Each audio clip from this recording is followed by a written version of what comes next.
Oh, hello, yes. Yes, come sit down. Thanks for coming up to see me. I'm sure you're wondering why I've called you to my office. No, don't worry, you're not in any kind of trouble. So, tell me, Henry? No? Ah, well, you look like a Henry. So, tell me, Harry, how long have you been with us? Really? Well, Harold, you certainly are a team player. You must really enjoy your position. I want you to know how valuable you are to us. Please, Gerald, not while I'm speaking.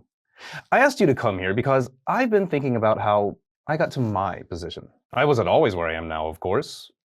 Say, would you like to hear a story about just that? Great. I'm sure you've heard stories from other creators about how their crappy jobs have radicalized them to the left. So I thought I'd tell a few of my own. Now, I've had plenty of crappy jobs. I've worked retail, as a truck loader, housing construction worker, a pizza cook, a door-to-door salesman, a bartender, a seafood prepper, a cotton farmer, a janitor, and many more. And the majority of these jobs, as the kids say, sucked big ones. And any of them could have radicalized me, but they didn't. Not to the point of questioning the system. Sure, I'd always been on the left end of the US political spectrum, which isn't to say much of anything, but the jobs that really made me start to question the boss-worker relationship, and was it in any way healthy, was when I was the boss. You see, while shitty jobs can definitely jolt people into class consciousness, they very often don't. If they always did, there'd already be an army of leftists recruited from the service industry alone. But the great lie that keeps so many not only in their positions of abuse, but actually defending them, is the idea that this is just temporary. And if they keep at it, then one day they get to be the boss. Then they will be on top. But of course, this isn't how it works. 9 times out of 10, we just work ourselves to either death or quitting. But what about the few that actually do become the boss? Well, they find that they've still got plenty of other bosses above them and often take out their frustrations from that on the people working underneath them. God, even the terminology we use in these relationships is horrible. These humans are underneath their bosses? Well, we'll get to that in a bit. Because as much as I wish I could say I wasn't one of those kinds of shitty bosses, for the majority of it, I was. So that's what I'm going to talk about with you today. 3 times where I was in a position of power, and I was a total piece of shit, and how it made me hate myself enough to want to destroy the very existence of the boss-employee relationship.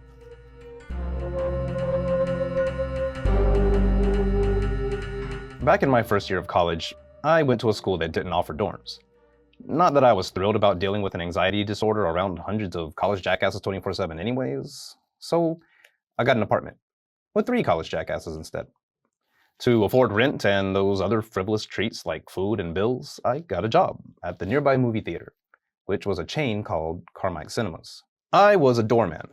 Doormen, yes, sexist name, are the people who tear tickets, clean up the nastiness moviegoers leave behind, and sometimes get to shine their flashlights in your eyes to cockblock you, which is just our little way of revenge for the things you've made us clean up after your nasty asses.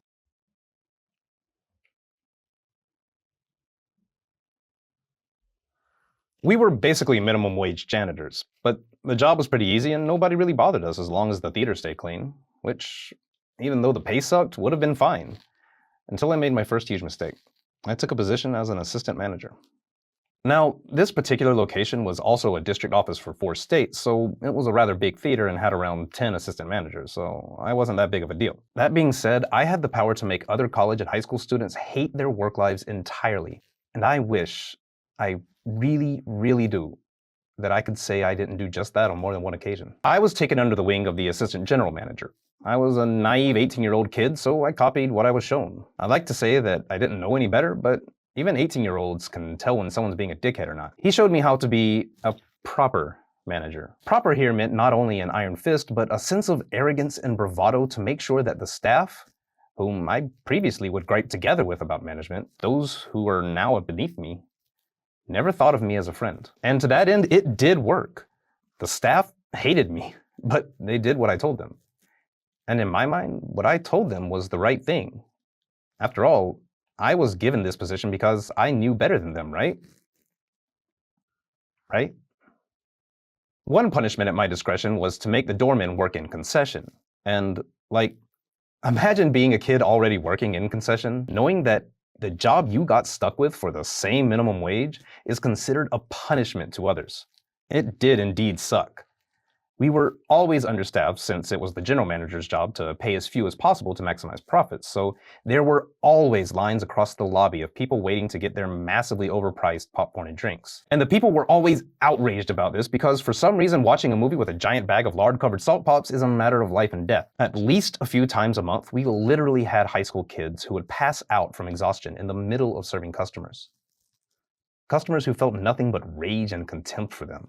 At the end of the night, it was the assistant manager's job to count the cups, candy, and popcorn bags, because every time a concession worker rang up an order, the machine kept a tally. If the inventory didn't match the tally at the end of the night, that poor kid would be docked in pay by how much they were off. Not the price of the container, which would only be pennies, but the price of the popcorn or drink, which could be $6 or $7 per item. Considering back then the minimum wage was only $6.15 per hour, if you happened to ring something up wrong, even if it didn't affect the actual price or any myriad of reasons a cup or bag might get misplaced while you're frantically running around trying to please a line of pissed off and entitled moviegoers, then you essentially lost an hour of pay per item that didn't match up.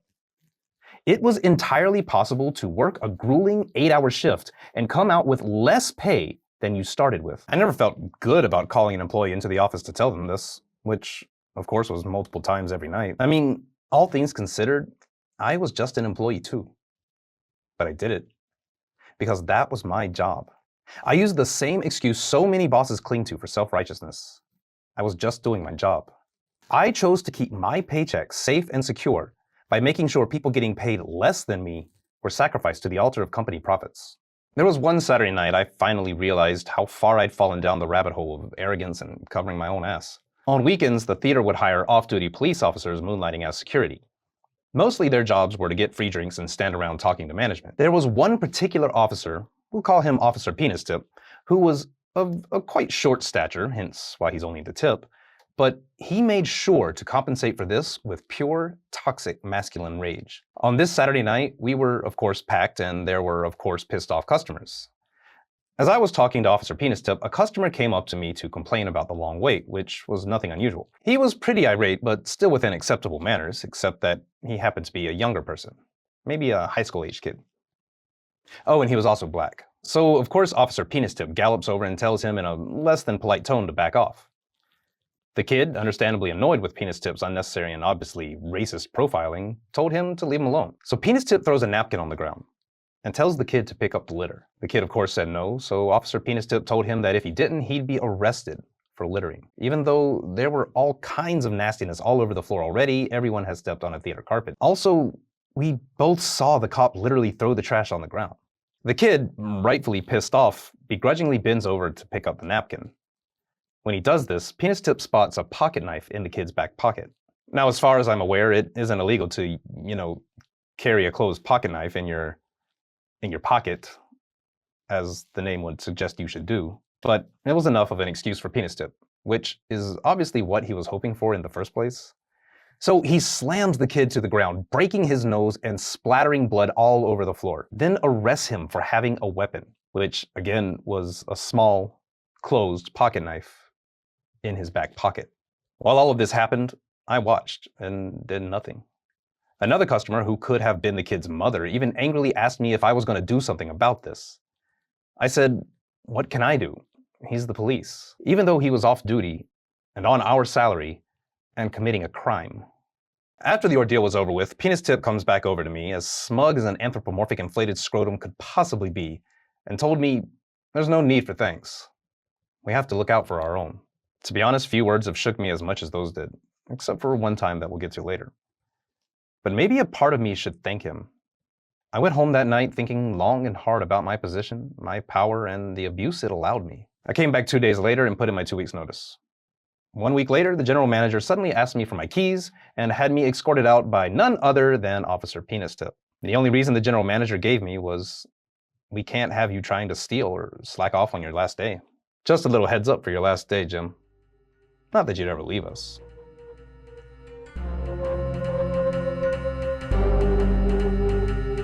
Jump to 3 years and a few jobs later, back in South Carolina at my second college. Yes, I'm a smarty pants softboy, where I find myself in a similar predicament, only living alone this time and with even higher tuition and higher rent. So it was time to get a new job.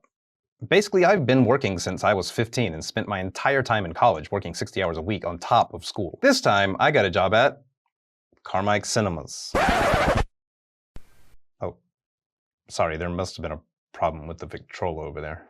Yes, I went back to the same shitty company. Since those bills, rent, and food weren't going to start covering themselves, I still needed a job.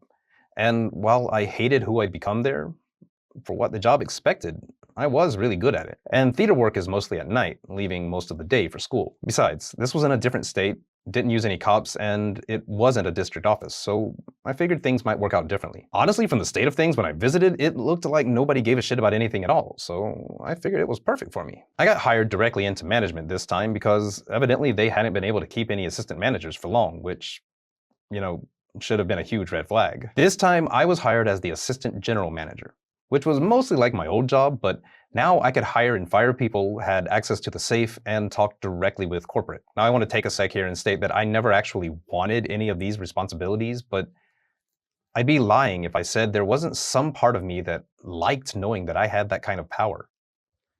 Had I not been a yet unborn leftist, had I not already been through the shock of what this position can lead to, it would have been very easy to abuse, and most people who get this kind of position do. But I told myself this time I was going to be the chill boss.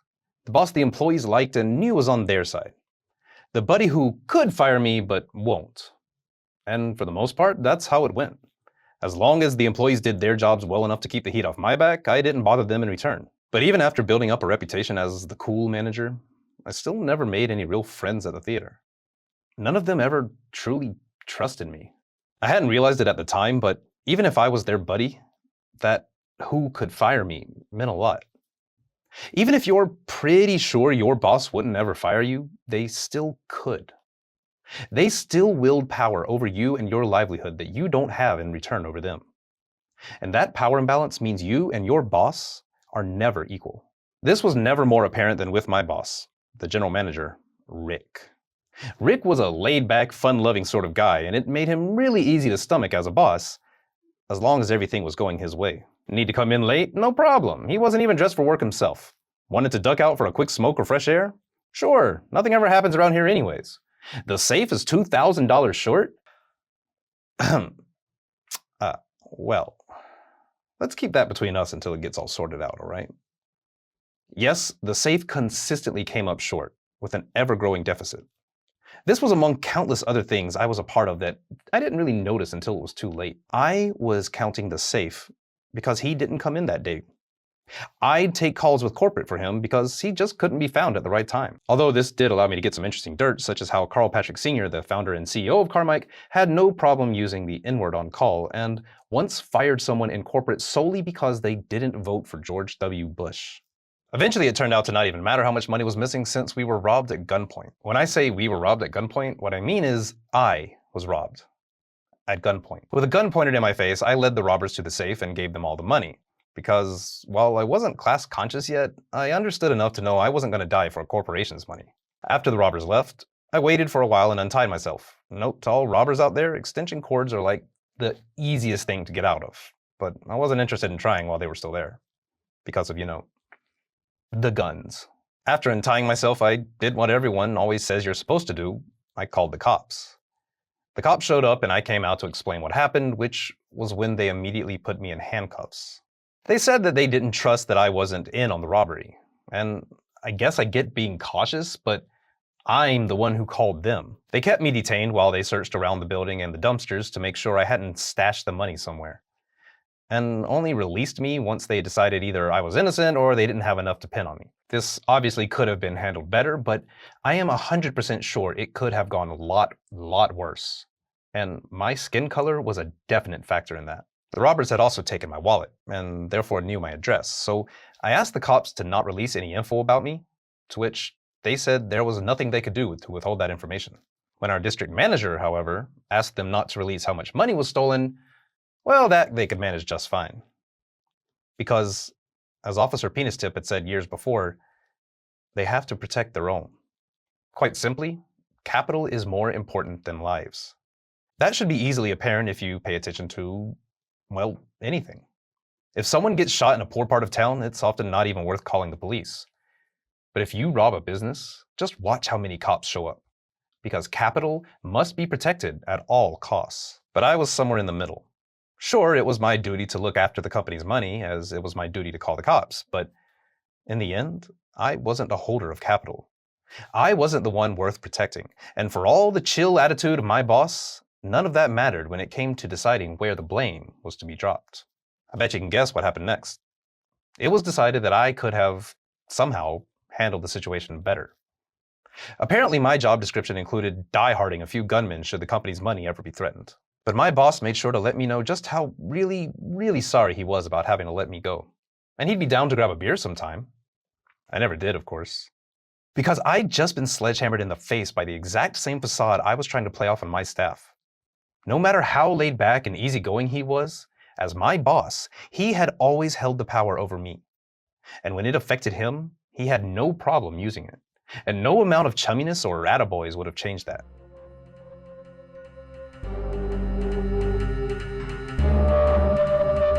The third and thankfully last time I was considered the boss was at a technical support call center for a company called Teleperformance USA, shortened to TPUSA, which is unfortunate to say the least. Our main client that we dedicated about 95% of our staff to was AT&T DSL Internet. Yes, there are still companies that think using copper phone lines for internet is a fine idea. Now, here's something that will confirm all your suspicions about tech support desks having no clue what they're doing. They don't. At TPUSA, our main goal was to fill as many seats as possible to keep the incoming call queue down. We would hire basically anyone off the streets, throw them through a week-long training course, and send them out as technical experts. Now, this isn't an excuse to belittle or abuse the agent on the other end the next time you call for support. They're still workers.